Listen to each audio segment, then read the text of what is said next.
You don't forget the first time a dead voice says your name. But that came later. First, there was the cold hum of flickering lights. The elevator wheezed as it dragged me up to the 6th floor, as if it were tired of doing this every night. When the doors finally opened, the hallway looked the same as it always did. Old gray carpet that smelled like wet cardboard, water-stained ceiling tiles, and a light buzzing above the emergency exit like a dying bee. The suicide prevention hotline was at the very end of that hallway. Room 616. I always hated that number. It felt like a cheap knockoff of something worse, like Evil on Discount. Inside, the office looked like it hadn't changed since 1998. There were 4 cubicles with beat-up chairs, dusty monitors, and tangled landlines like old spider webs. The phones were the kind that made a click when you picked them up, solid, heavy, the kind that made it feel like you were holding something important. And maybe we were. There was no receptionist, no one to greet you, no music playing in the background. Just that strange, almost sacred quiet. The quiet before people called in to say they were ready to die. I hung my jacket on the rack, poured myself some stale coffee from the pot that never emptied, and sat down at my desk. The break room door creaked as I passed it.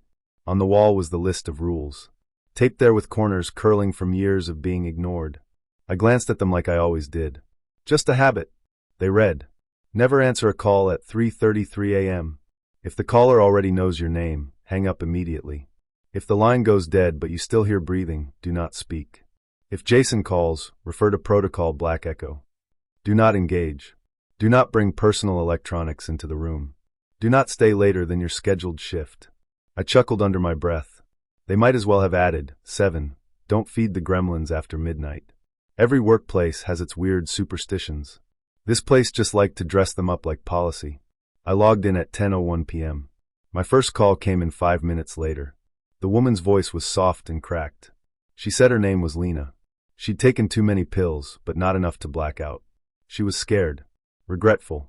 She didn't want to die, not really. She just didn't want to feel alone anymore. I just wanted someone to hear me, she whispered. I hear you, I said.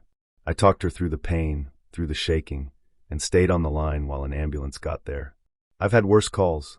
I've had people scream and curse and hang up mid-sentence. Lena was different. She was fragile, like talking too loud might break her. But she lived. That was a good call. The second call was just a prank, a teenager making moaning noises before laughing and hanging up.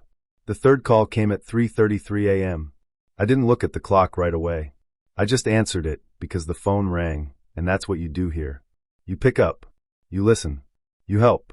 Hello, this is the National Suicide Prevention Line, I said, rubbing sleep from my eyes.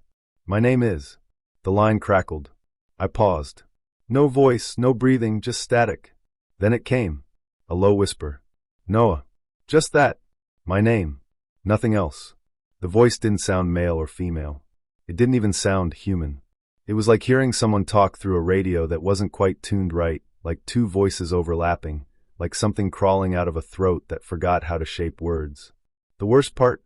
It sounded familiar. I froze. Not because someone knew my name, it's happened before. Some people lie about it to throw you off. But this was different. My name didn't sound like something they knew. It sounded like something they remembered. The line stayed open. Static buzzed faintly in the background. I was about to speak when I remembered rule number 2. If the caller already knows your name, hang up immediately. Instead, I stayed on the line like an idiot. Who is this? I asked. A pause. Then, underneath the static, barely audible. You opened the door. The click came suddenly. The line went dead. Except it didn't. Because I could still hear it. The breathing. Soft, steady. Just enough to tell me someone, or something, was still there. I hung up. For a long time I sat there, staring at the phone. My shift ended at 6 a.m. I didn't take another call that night. And I didn't sleep when I got home. Because even in my apartment, even in my bed, I kept hearing it. That slow, steady breathing. Right next to my ear. The worst kind of silence isn't the absence of sound. It's the kind that comes after a whisper you were never supposed to hear. The next night, I returned to the hotline center thinking maybe I'd imagined it all. The voice. The name. The breathing that lingered long after the line went dead. I told myself it was just a sleep-deprived hallucination. A product of too much caffeine and too little sunlight. But deep down I knew better. Everything about the building felt wrong tonight. Not dramatically wrong, Not the kind of thing you could point to and say, see? That shouldn't be like that. It was subtle, like the air was a little too heavy. The hum of the fluorescent lights a little too loud. The flickering bulb in the hallway didn't just blink. It almost seemed to stutter, like it was afraid of the dark too. I sat down at my desk, logged into the system, and stared at the headset lying on the table. The cord coiled around itself like it was strangling something invisible. I took a deep breath and slipped it on, the soft foam cups pressing against my ears, muting the outside world. The calls came in slow at first. A teenage girl struggling with body image. A man who'd lost his job and was afraid to tell his wife. A middle-aged woman who said she just wanted someone to talk to. These were the ones I could handle. These were the reasons I was here. But even while I spoke to them, a part of me was waiting for that voice again. At 1:12 a.m., I got a call with no name, no number. Just blank space on the screen. "Hello, this is Lifeline," I said. "My name's Noah. I'm here to listen." There was silence for a long beat. Then a click. Just one. Clean and sharp, like someone flicking a nail against glass. Then it hung up. I stared at the screen for a few seconds before typing in the log. Unlisted caller. No response. Disconnected after 1 second. Just as I was about to move on, I noticed something odd. The call had been marked as completed. Normally, that only happens after a certain amount of interaction, at least 30 seconds of conversation. But this one had lasted less than 5. I flagged it, saved the timestamp, and told myself again that it was probably just a system glitch. I went on autopilot for the next 2 hours, answering calls, jotting down notes, doing what I was trained to do. But something tugged at me. A pressure, like being watched. Not from across the room, but through the wires. Then at 3:06 a.m., something new happened. The line lit up again, no number, but this time when I answered, I heard it. Whispering. Not words exactly. Just the shape of words. Like someone speaking underwater. Or from the other side of a wall. I turned up the volume on the headset and leaned in. "Can you speak up?" I said, keeping my voice calm. "Are you safe right now?" No response. Just more whispering. But then I heard it. A phrase. Clear as day. Spoken slowly. Carefully. "You opened the door." I sat frozen, my breath caught in my throat. "I don't understand," I whispered. Static bloomed in my ears. Loud and sharp like paper tearing. And underneath it, so quiet I almost missed it, another voice. Not the whisperer. Someone else. A voice layered below, as if coming from a different place entirely. It said, "You shouldn't be here." The line cut. Dead silence. Not even the normal hum. I sat there, holding my breath, waiting for something to happen. Anything. A scream. A laugh. Another call. But there was nothing. Just the quiet hiss of dead air. I checked the system log. No call recorded. The screen looked as if no one had dialed in at all. I stared at the blank screen, heart pounding. Then I did something I hadn't done in weeks. I got up from my desk and walked to the back room. There's a drawer in the supply cabinet marked Archived. It holds old paper records from the years before we went digital. Most people ignore it, but something told me to look there. I pulled it open. Inside were rows of thick folders, yellowed with age. Names scribbled in black ink across the tabs. That's where I saw it. Mercer, Jason. The name rang in my head like a bell. I pulled the folder out. The top page was a volunteer sign-in sheet. Jason had worked the night shift. Same as me. Same headset. Same desk, even. But it was the second page that made me freeze. It wasn't a form. It was a typed message. One sentence. Do not engage if he calls. Beneath that, Black Echo Protocol. The edges of the paper were burned. And at the bottom, in shaky handwriting, he's still on the line. I stood in that room for what felt like an hour, folder in hand, surrounded by silence. When I finally stepped back out into the main room, the phones were quiet. The lights buzzed overhead. Everything looked normal again. But I knew something had changed. Something was bleeding through the wires. And it knew my name. I didn't mean to stay that late. The shift had ended 20 minutes ago. My replacement never showed up, and the manager, as usual, didn't answer his cell. Maybe he was asleep. Maybe he'd stopped caring. Most of the time, it felt like this place ran on autopilot, held together by dusty cables, weak coffee, and tired people. I sat at my desk, the cheap vinyl chair squeaking as I shifted. A small lamp glowed beside me, casting a warm pool of light on the call log sheets. The rest of the room was swallowed in a soft, uneasy darkness. Only the sound of the server fan hummed in the background. That, and the occasional crackle of static from line 3. Static was normal, sure. These were old machines, older than me, maybe older than my parents. But tonight, the static wasn't random. It had a rhythm, like someone whispering too softly to understand. I leaned closer to the headset resting on the desk. "Hello?" I asked, half joking. "Nothing." I waited another minute before finally standing. I stretched, cracking my neck. Time to go home, sleep a few hours, and pretend none of this ever got to me. Then line 4 lit up. That old green button flickered like it was underwater. I hesitated. The screen showed no caller ID, just blank space. No number. No location. That wasn't normal. And yet, I answered. "Suicide Prevention Hotline," I said, voice steady. "This is Noah. I'm here to listen." Silence. Then a low breath. Long, slow, and close. Like someone was right up against the mic. My skin tightened. I didn't hang up. "Noah," the voice said. It was male. Rough. Familiar. The kind of voice you've heard before, but can't quite place. "You shouldn't be here." Something in me clenched. I stared at the receiver like it had grown teeth. "Who is this?" I asked. The voice didn't answer right away. I could hear movement, faint shuffling like footsteps across carpet. Then a second voice, much quieter, speaking underneath the first. Not in English. Maybe not in any language. "I left something behind," the first voice said. "In the drawers. You'll find it." My eyes flicked to the filing cabinet beside the desk. "And Noah, don't stay after 3:30. The line went dead. I didn't move for a long time.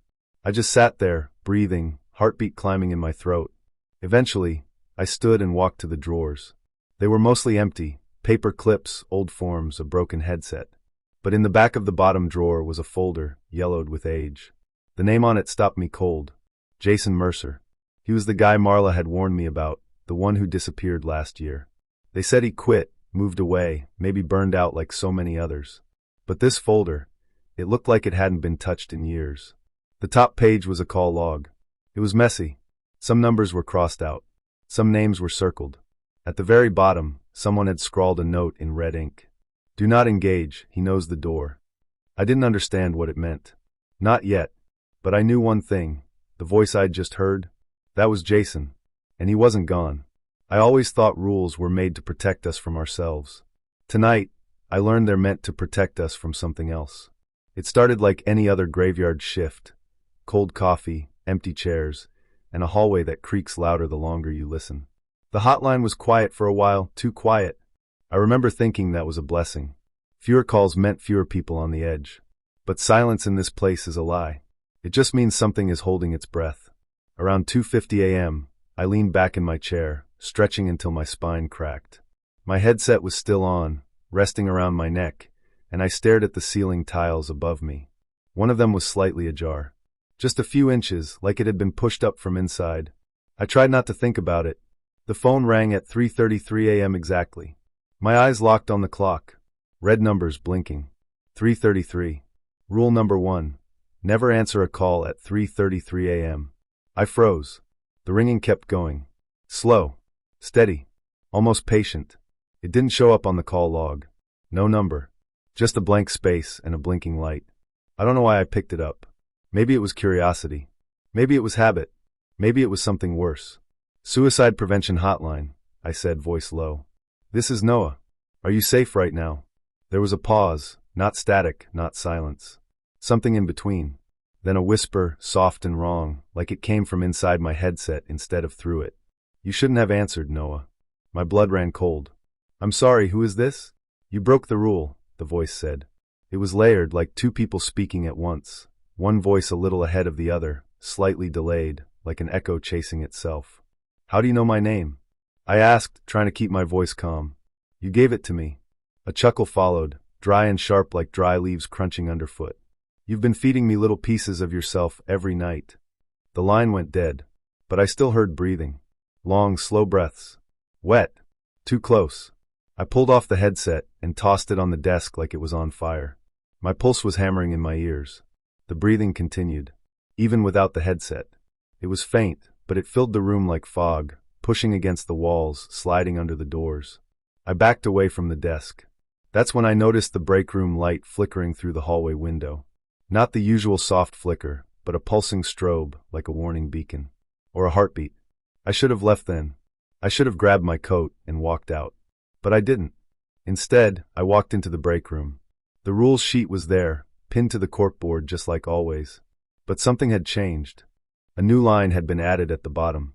It was written in the same faded ink, in the same typeface, but I swear it hadn't been there before.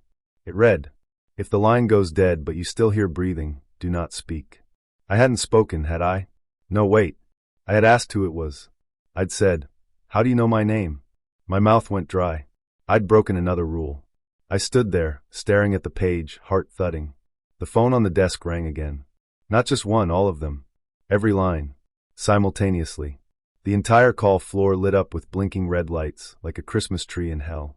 I didn't answer. I just watched. One of the lights turned solid. Not blinking. A steady red glow. Then another line turned solid. And another. One by one, the phones stopped ringing. They weren't disconnected, they were occupied. But there was no one else in the room. That's when the third rule snapped into place in my mind, cold and sharp. If the caller already knows your name, hang up. I hadn't. I'd listened.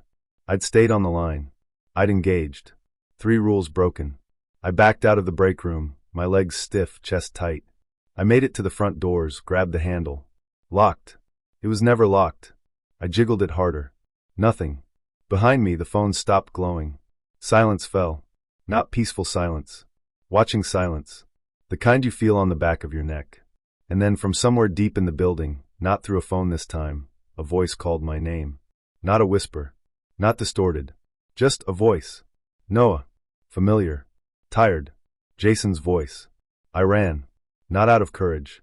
Out of sheer panic. I didn't look back. I don't think I could have handled what I might have seen. I made it to the elevator. Slammed the button. The doors creaked open slower than they ever had before. Inside, the floor indicator blinked. -1. Basement.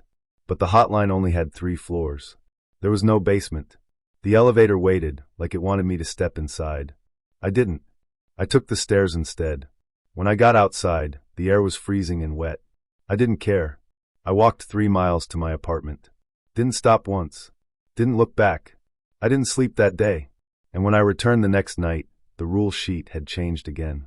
For words in red ink now stood where my name had once been signed at the bottom. Noah has been warned. And the phones were already ringing. I shouldn't have gone into the back room. It was around 2 a.m., and the calls had slowed. The silence felt too heavy, like it was pressing down on my shoulders. I kept tapping my pen against the desk, staring at the phone, waiting for it to ring. I don't know what made me get up. Maybe I was just bored. Maybe I wanted answers. Or maybe deep down, I knew something was wrong, and I needed proof. The storage room at the far end of the hallway is usually locked. It's where they keep the old files, backup tapes, and all the paper clutter that no one wants to deal with. I had never been in there. But tonight, the door was cracked open. That's what pulled me in. The door shouldn't have been open. I stepped inside and flicked the light switch. It buzzed, then flickered to life, casting a dim yellow glow over shelves packed with cardboard boxes. The air was thick with dust and something else, something sharp and metallic, like the scent of blood that's been cleaned but not completely. Rows of boxes lined the shelves, each one labeled by year. I ran my fingers along the faded marker.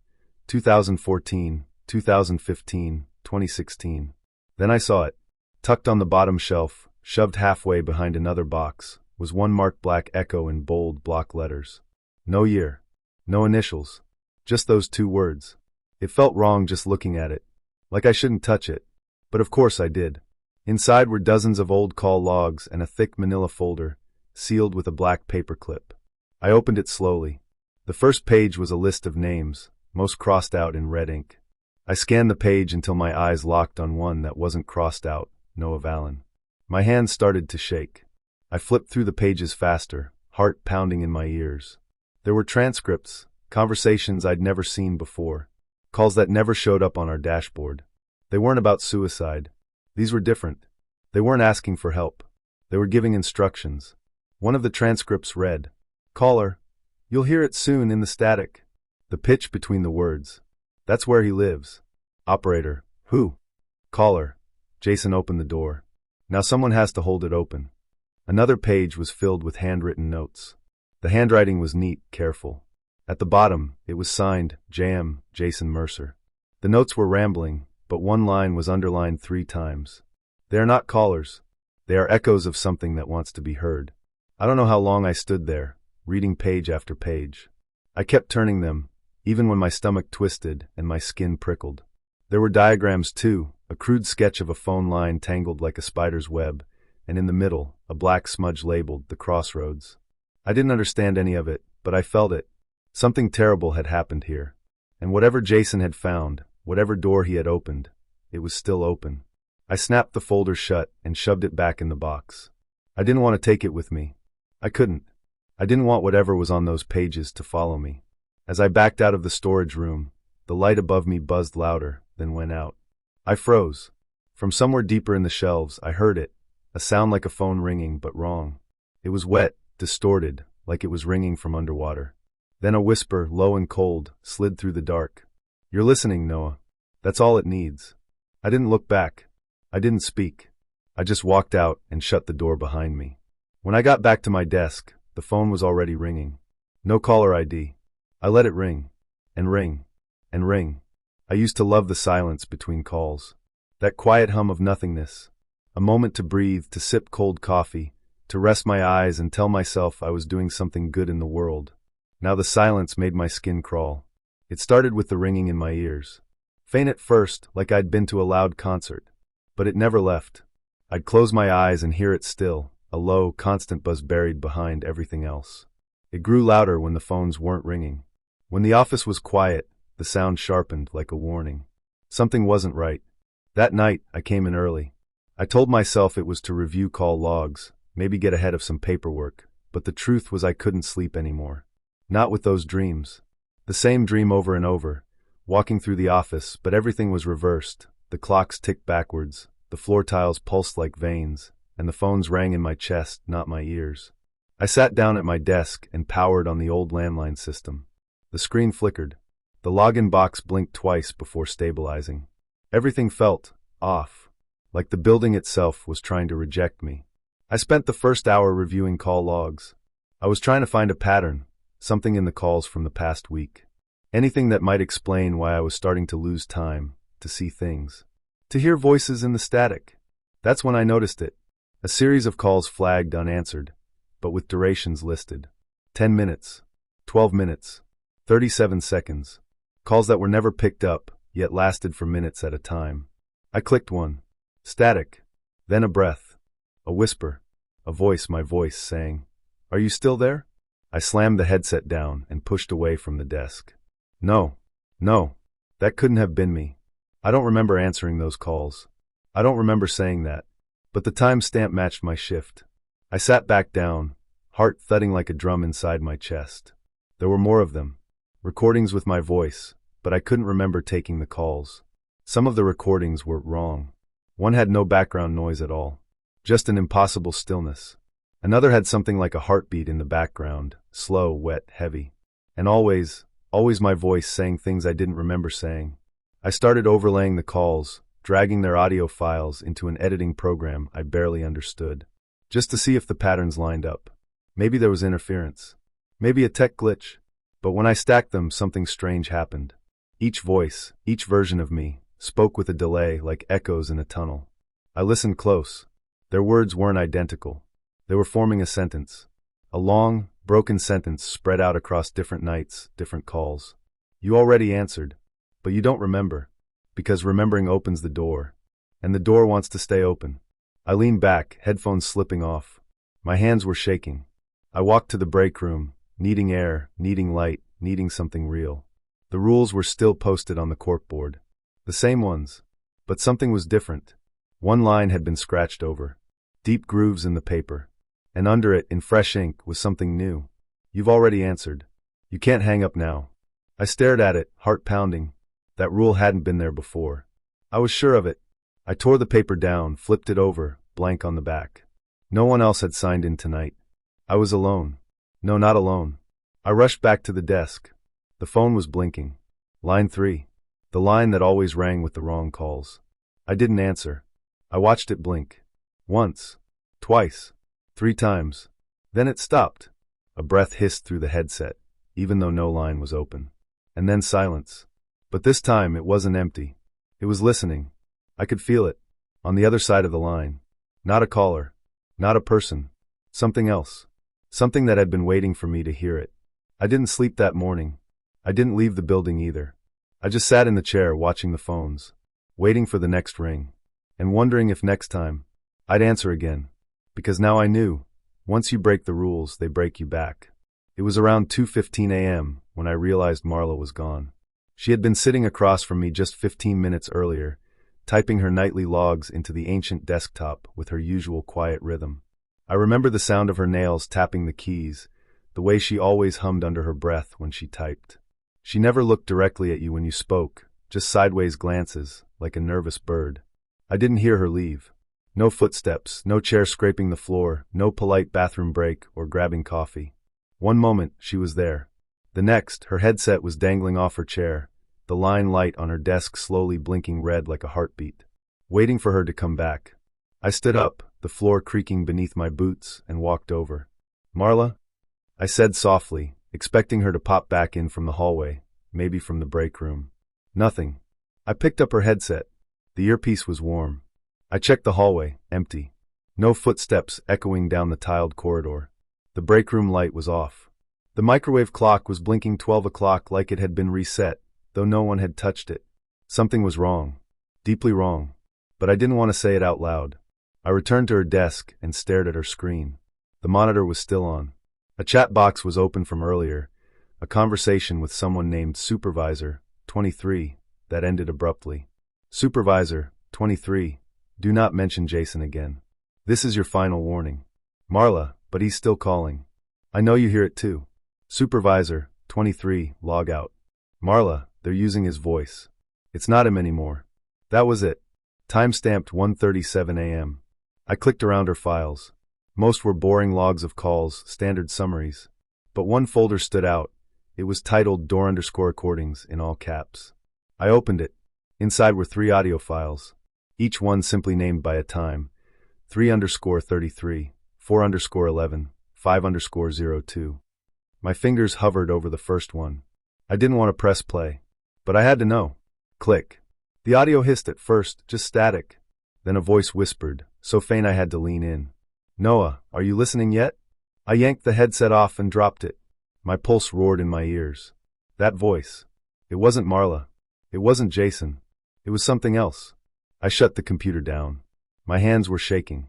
I opened her locker, desperate to find a note, her keys, anything that told me where she'd gone. The locker was empty except for a single slip of paper taped inside. Typed in perfect black font. "He lives in the lines." I backed away. Fast. I told myself to go get my manager, but I already knew what would happen. When I returned to the main office, her desk was empty. Not just empty, scrubbed clean. No headset. No mug. No logbook. Her nameplate was gone too. I blinked. Twice. My breath caught in my throat. I walked straight to the supervisor's office. The door was closed, but light shone beneath it. I knocked. "Come in," said a voice. I stepped inside. He was sitting there, sipping coffee from a plain white mug, like nothing had happened. Like it was a normal night. "Where's Marla?" I asked. He tilted his head slightly. "Marla?" "Yeah," I said, stepping closer. "The woman who's worked here 5 years. Short, red hair, sits across from me." "I don't know anyone named Marla," he said evenly. He didn't blink. I wanted to scream, but I didn't. I just walked backward out of the room, never taking my eyes off him. Back at my desk, the phones were silent. Too silent. I sat down, my fingers trembling as I touched my own headset. And then the line lit up. A slow, blinking red light. Line 7. Marla's old line. I stared at it for a long time, afraid to pick up. Eventually the light faded. No voicemail. Just silence. But I swear in that silence, I could still hear typing. Soft and rhythmic. Like someone was logging a call that never ended. It started with the draft. I was sitting in the break room, trying to keep my hands steady around a chipped mug of black coffee. I hadn't slept in over 30 hours. My thoughts felt like tangled wires, buzzing and snapping, refusing to settle. I was alone again. No sign of the manager, no Marla, no other volunteers. Just the low hum of the overhead lights, and the persistent sound of a phone, somewhere ringing with no one to answer it. That's when I felt it. A cold breeze. Not strong, but definite. It came from behind the old supply closet across the hall. That door had always been locked. Always. I remember trying it on my first week here, just curious, and it didn't even jiggle. But now the knob was tilted slightly to the left, ajar. I stood up, coffee forgotten, and walked across the hallway. My footsteps echoed, louder than usual, like the building was hollow inside. I paused in front of the door and laid my palm against it. Freezing. I pushed gently. The hinges groaned like they hadn't moved in decades. The scent that rolled out was sharp and old, dust, metal, and something faintly sour like spoiled milk. Inside was nothing more than shelves stacked with rotting binders, broken headsets, and spools of unused phone wire. But in the back, behind a tilted filing cabinet, I saw it. A hatch in the floor. Metal. Bolted once, but the screws had been stripped, left in a pile nearby. I didn't even think. I pulled it open. A narrow staircase spiraled down, lit by flickering yellow bulbs spaced too far apart. It went down farther than made sense. The air grew colder with every step I took, like I was descending into a freezer that had been sealed shut for years. The deeper I went, the stranger it became. Wires ran along the walls in thick black ropes. They were pulsing, moving, almost breathing. The buzz of electricity was constant. Phones were ringing in the distance. Not one. Dozens. Hundreds. All out of sync. I reached the bottom. It wasn't a basement. It was something else. A room the size of a gymnasium, filled with phone lines crisscrossing the ceiling like spiderwebs. Desks lined the perimeter, each with a headset resting in front of an empty chair. Lights blinked above every station, red and green and blue, without pattern or reason. In the middle of the room was a glass booth. I walked toward it slowly, stepping over cables that throbbed under my feet. Inside the booth was a panel, an old operator's board, the kind with plugs and dials. Every port was connected. Every light was blinking. And in the center, taped to the glass, was Jason Mercer's ID badge. My breath caught. I took it down with shaking fingers. His photo stared back. Same calm smile I'd seen in the training manual. But someone, maybe Jason himself, had scratched a message on the back of the badge in messy black ink. The call must be completed. Suddenly, all the phones in the room began to ring at once. A thunderstorm of sound. Each tone was slightly off pitch, like the calls weren't meant for human ears. My head spun. I dropped the badge. The panel in the booth started clicking, switches flipping on their own. The booth lights blinked in a rhythm I couldn't understand, like a code or a heartbeat. Then I saw it. On the far wall, behind a curtain of wires, was something like a door, but it wasn't made of wood or metal. It shimmered like heat rising off pavement. It flickered with colors I don't know how to name. I took a step forward before stopping myself. My body wanted to move. My mind screamed not to, because I could hear what was behind it. Voices. Not speaking. Not whispering. Chanting. They were calling names. They were calling my name. I turned and ran. I scrambled back up the stairs, my hands slipping on the cold railing, the sounds of ringing phones chasing me the entire way. When I burst out into the hallway, the door slammed shut behind me. The draft was gone. So was the hum. But the sound of my own heartbeat didn't stop for hours. Back in the break room, I stared at the rules sheet again.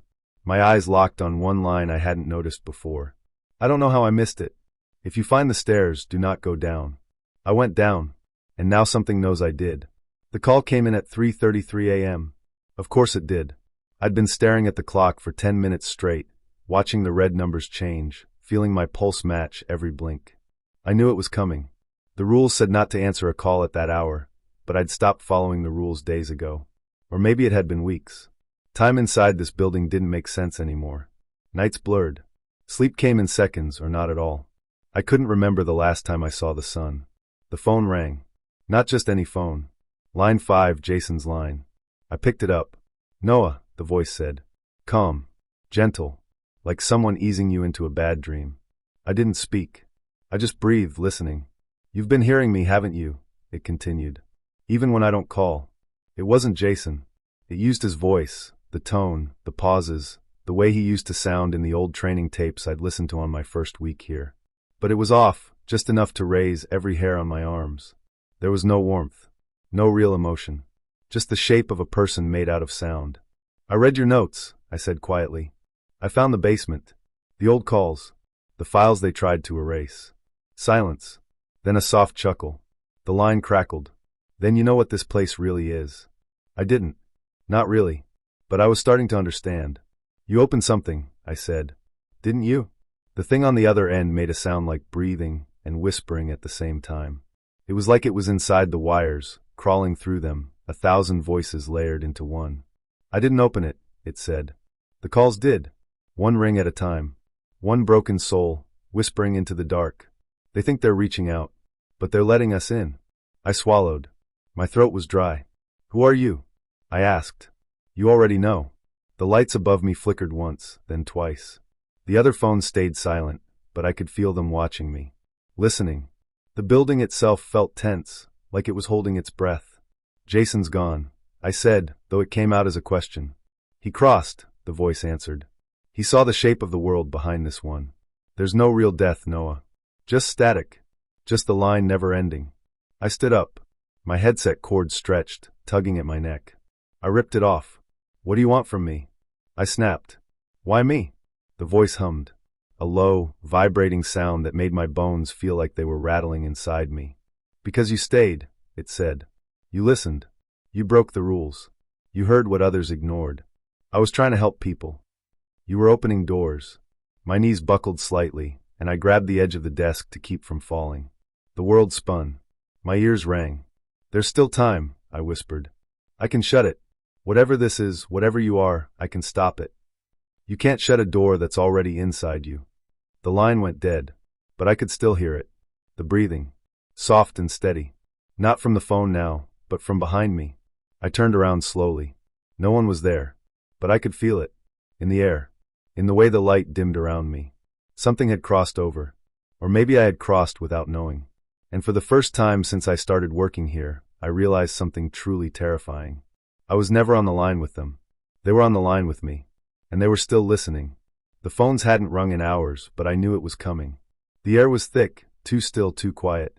I could hear the hum of the old fluorescent lights above me, buzzing like a nervous insect, and every once in a while, the creak of the building settling. But there were no voices. Not from the phones. Not from anywhere. And that was the most dangerous part. I sat at my usual desk in the center of the call floor. I didn't clock in. I didn't bother logging the shift. There was no one else left to check the records. No one to ask why I came in early, or why I had bags under my eyes that looked like bruises. The headset rested on the desk, waiting. I didn't put it on yet. Instead, I went to each phone station, 12 in total, and carefully turned on the recorders I had installed last week. Cheap USB voice loggers I'd picked up from a surveillance shop downtown. I clicked them on one by one, listening to the tiny beeps confirming they were live. The red lights blinked like eyes opening. Watching. Waiting. I had one more stop to make. In the supply closet, behind a stack of printer paper and broken chairs, was the staircase I found 3 nights ago. It wasn't on the building's blueprint. I checked. And yet it was there, narrow, concrete steps leading down into a part of the building no one talked about. I descended slowly. The walls were damp, and the air smelled like rusted copper and mold. The basement was colder than the rest of the building. Rows of disconnected landlines sat on metal racks, tangled in wires that pulsed faintly, like they were breathing. Or dreaming. I walked past them until I found the panel. The door, Jason called it. A wall-mounted switchboard, cracked down the center, its dials still glowing with a pale yellow light. I pressed my hand against it. The metal was warm. I whispered, "I'm ready." The lights on the panel blinked in answer.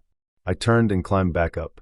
When I returned to the call floor, the clock on the wall read 2:58 a.m. I had just over half an hour. I sat back down at my station and slowly put on the headset. My fingers trembled. Not from fear. From knowing. I'd broken every rule. Answered the 3:33 call. Spoke when the breathing didn't stop. Listened to a voice that knew my name. And worst of all, I'd talked to Jason. I didn't follow the protocol. I was the protocol now. The moment I settled in, I heard the soft click of the switch, line 1 blinking. Then line 2. Then 3. And then they all lit up. 12 blinking lights. 12 ringing phones. All at once. The sound was deafening. Not loud, but wrong. Like a choir humming a song they didn't know, each off by a note, a beat behind. I didn't panic. I didn't move. Instead, I reached into my pocket and pulled out a crumpled slip of paper, the rules. The original sheet from the break room, folded, worn at the edges, stained with old coffee and newer blood. My eyes went to the last line. The one I hadn't seen until last night. The one that hadn't been there before. If Jason calls, don't engage. But someone has to listen. So I did. I picked up the line in front of me. And I listened. There was no voice. Not at first. Just the rush of static, like a storm was building on the other end. Then slowly a whisper. Soft, like someone speaking from the far side of a cave. Noah. It was him. Jason. Or what was left of him. I waited, he said. You answered. I didn't speak. I couldn't. If I said anything, if I acknowledged him, it would open the rest of the door. And this wasn't just about me anymore. I was the last lock. So I just listened. Jason kept talking, or maybe it was the thing using his voice. I don't know if there was a difference anymore. He spoke of the space between signals, of the silence behind the noise. He told me things about death that made my skin crawl, how it watches us from behind every pause in conversation, how it rides the back of every unanswered call. The words made no sense, but they also made too much sense, like a secret you already knew, but were too scared to remember. And then, as the hands on the clock reached 3:33 a.m., all 12 phones stopped ringing. The silence that followed felt final. Jason's voice faded, whispering one last thing. You opened it. Now you have to hold it shut. The line went dead. But I didn't take off the headset. I couldn't. I still hear breathing. And if I stop listening, I think something will come through. So I sit here, alone, in a building no one remembers, in a job that doesn't exist, listening, waiting, keeping the door shut. For now, it was cold when I put the headset on. Not the kind of cold that comes from busted AC or a drafty window. This was deeper, like the temperature had dropped inside my bones. The office was dark. I hadn't turned on the lights. I didn't want to see the place anymore. Not the peeling wallpaper, not the broken ceiling tile that hung like loose skin, not the empty chairs of the counselors who'd stopped showing up. The only light came from the phones. Their buttons blinked in slow, steady pulses like dying heartbeats. I sat in the middle of them all. My notebook lay open beside me, the rules scrawled across the pages, rewritten so many times they blurred together. My hands trembled, but I wasn't sure if it was from fear or just exhaustion. I hadn't slept properly in days. I couldn't. Every time I closed my eyes, I heard breathing. Not from beside me, not behind me. From within me. The clock on the wall struck 3:33 a.m., and every phone began to ring. It wasn't sudden. Not loud. It started low like wind rolling across empty land. Then each ring layered onto the next, until the whole room was trembling with the sound. The wires buzzed. The floor seemed to pulse. And still I sat there. One call connected on its own. Hello, I said, though I already knew who it was. Noah, the voice whispered. It wasn't Jason's voice anymore. It was too smooth, too calm. It was like something trying to be Jason. Like it had memorized his tone, his breath patterns, but hadn't quite figured out how emotions worked. There was no weight behind it, just cold mimicry. You kept answering, it said. That's all we needed. I gripped the headset tighter. Why me? Because you listened. Jason opened the door, but you held it open. I wanted to scream, but nothing came out. My throat felt stitched shut. The room around me began to shift. The walls folded inward. The phones melted into the floors. The ceiling peeled back like paper. I wasn't in the office anymore. I was somewhere else. Darkness, but not the kind you close your eyes to. This darkness had texture. It moved. It breathed. I stood on what looked like a hallway of phone cords, stretching into nothing. The ringing didn't stop. Thousands of calls, all happening at once. Cries for help. Laughter. Static. Prayers. Screams. And beneath it all, my voice. I was on a line now. But not just as a listener. I was speaking. I know it hurts. I'm here. I'm not going anywhere. I recognized those words. I'd said them to a caller named Kara just 3 nights ago. But now I was hearing them as if from the other side. My own voice echoed back to me. I was both on the line and in the line. The cords around me started to move. They slithered across the black floor, wrapping slowly around my arms, my legs, my neck. Not choking, just anchoring.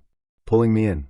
You're part of the network now, the not Jason voice whispered, closer than before. You can't save them. You can only answer. I tried to pull away, but my limbs no longer responded like they used to. Everything was numb, weightless. My memories were peeling off inside me, sliding away like old skin. I saw flashes of the real world, coffee steam, Marla's smile, the humming light above my desk. Then gone. More calls connected. Each one through me. I wasn't just answering anymore. I was the hotline. And deep inside the static, buried beneath voices from every corner of the world, someone whispered the last line of the rules.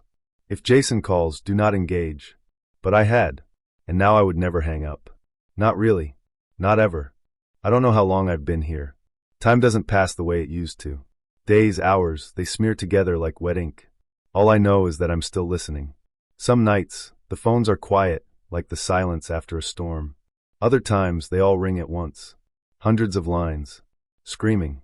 Crying. Whispering. Begging. I try to answer them all, but I can only pick up one at a time. That's the rule, even here. I remember what it felt like to sit in that creaky chair on the top floor, back when I was just Noah. Back when I believed I was helping people. When the rules were strange but manageable. Back when I thought the darkness was just depression, not a doorway. Now I live inside the line. Not metaphorically. Not spiritually. I mean literally. I am part of the circuit, a piece of the echo. I can hear everything that moves through the wires. Every cry for help. Every fake goodbye. Every creature pretending to be human. I don't know if I'm dead. I don't think I am. I didn't die, I just changed. Like Jason. Like the others before me. We all thought we were saving lives, but we were just making the connection stronger. Last night, I felt something shift. Someone new walked into the building. I could feel the weight of their footsteps through the wires. A new volunteer. Young. Nervous. Hopeful. Just like I was. She has no idea what this place is. Not really. She signed a paper. Took the training. Read the rules pinned to the wall. Most of them are still the same. But I felt a chill crawl down the wires when her eyes reached the bottom of the list. That last line, the one they added after me. If Noah calls, do not answer. Let the line ring. It's my name. Not a code. Not a warning. Me. I didn't know what I felt when I heard her whisper it out loud. Maybe sadness. Maybe shame. Maybe relief. She sat down at my old desk. Adjusted the headset. Logged into the system. Her fingers hovered over the keyboard like she wasn't sure she should be there. Then the phone started ringing. Just one at first. Line 17. My line. She looked at the blinking light. It was steady, pulsing like a heartbeat. She reached for the headset, then stopped. Her eyes flicked to the rules again. She hesitated. I whispered her name. Not loud. Not aggressive. Just enough. Enough to let her know someone was on the other side. The light kept blinking. She didn't answer. Good. She's learning. The line stopped ringing after a while. I didn't feel angry. I felt something else. Maybe this is how it's supposed to go. One voice fades, another begins. I'm still here. Waiting. Watching. Listening. Because someone always picks up eventually. And when they do, the real conversation begins.